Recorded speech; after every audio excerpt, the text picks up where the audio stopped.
Welcome again. This is Brother G coming to you again with another teaching video. So we want to go back to the Pharisees coming to Jesus and tempting him, whichever version you want to use, about the law that if a man should divorce his wife for any reason, to put her away.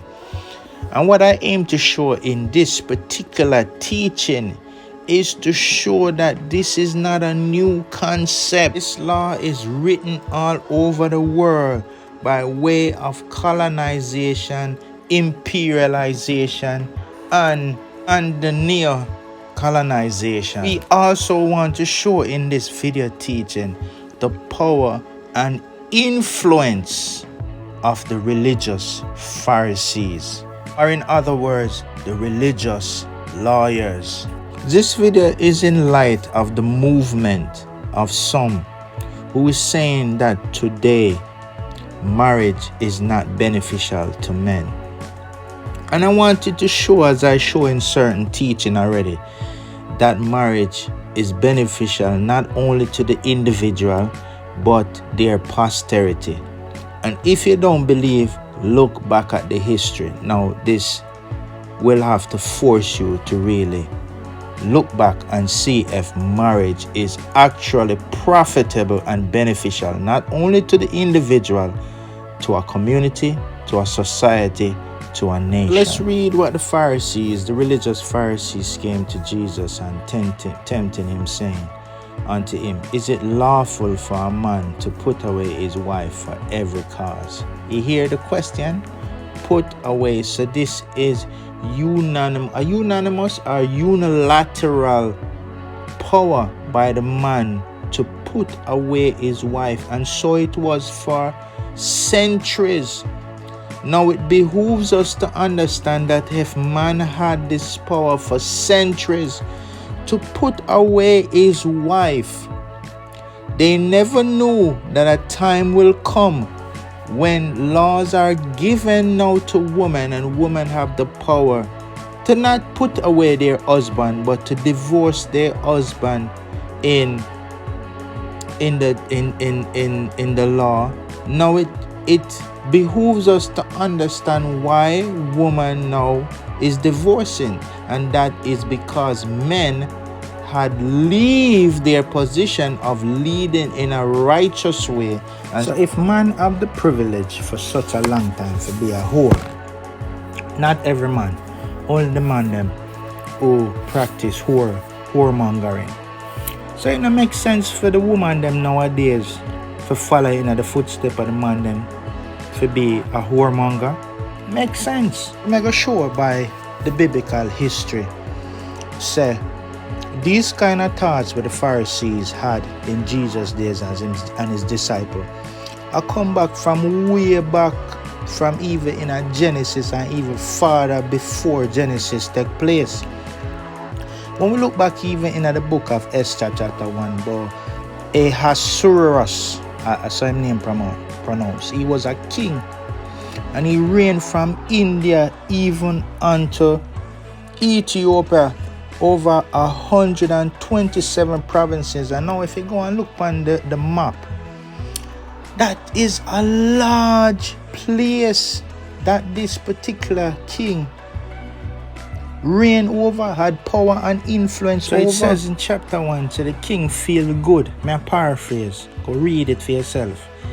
And him felt good, and him put on a party for him and him princes them and the people them in the high places. When he realized him never put on a party for the whole kingdom, him put on a party for the people in a power, the princes them.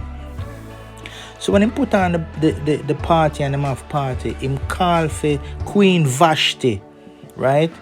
And somehow he not tell us what Queen Vashti did, but it says she never want to come in him presence when them they drink and have them fun.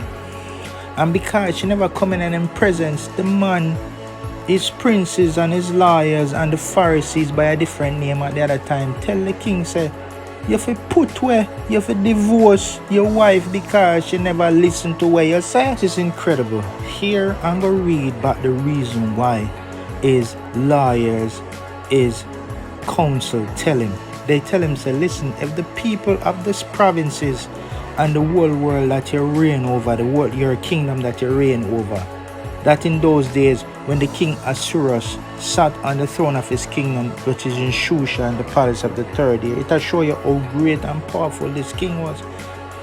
But his council tell him, say, listen, if word God say Vashti never listen to you for come before you, the woman them of these your provinces that you reign over are going to rise up against the men. So what them think? So people idiot, there must be an idiot from them time there. But the truth is, what the king could have done was to forgive Vashti. But you see, just like the Pharisees, them want to divorce them wife for any reason. What you believe? If at that time, in the days of Ahasuerus, and he divorced his wife for such a foolish reason, don't those wise men would have figured out that people would see that the very same thing, and what would be prolificated in the kingdom, the 127 plus provinces and other kingdom that's adjacent to his kingdom?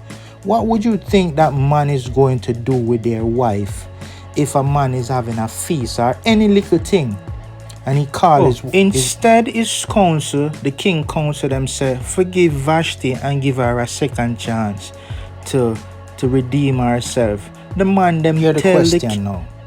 So you think that the Pharisees coming to Jesus, tempting him about this question just came from the Pharisees and the Sadducees and the leaders and the captain and the priests at those times? No, it had come back from way back, even from the time of Ahasuerus, because he might divorce his wife for any reason. So everybody in that, not everybody, but most of the people them are influenced by the divorce of the king for any reason of Vashti. So instead of you getting your woman to respect you, what you are putting in place is divorce. And so that people over a large period, in other words, people in the time from Ahasuerus way back, many people from Ethiopia to India to look at the map, you see, all kind of nation was influenced by what King Ahasuerus did. So it's in their laws and it's in their system. People don't even understand neo-colonization or colonization. These laws were in place from long time. It's just the spirit of the living that have a teacher say, you can't follow them leaders there. You can't just divorce your wife and it becomes unprofitable for you to get to marry. You have to be led by the spirit of truth, but not by the spirit of error, like Ahasuerus, who were in the council. Even at the psalmist said, we're not even walking in them council. It's a blessed is the man that walketh not in the council of the ungodly. So the princes and the leaders are ungodly, them don't know truth. So it's the psalmist saying, enough for walking in them council. You see me? So even though they are in high places of authority and they set up laws, so now Ahasuerus, even they set up laws and influence and power influence over man for divorce them wife for any reason. You can't follow them. So understand that this is where that law is coming from, where the Pharisees and even the disciples of Jesus believe it.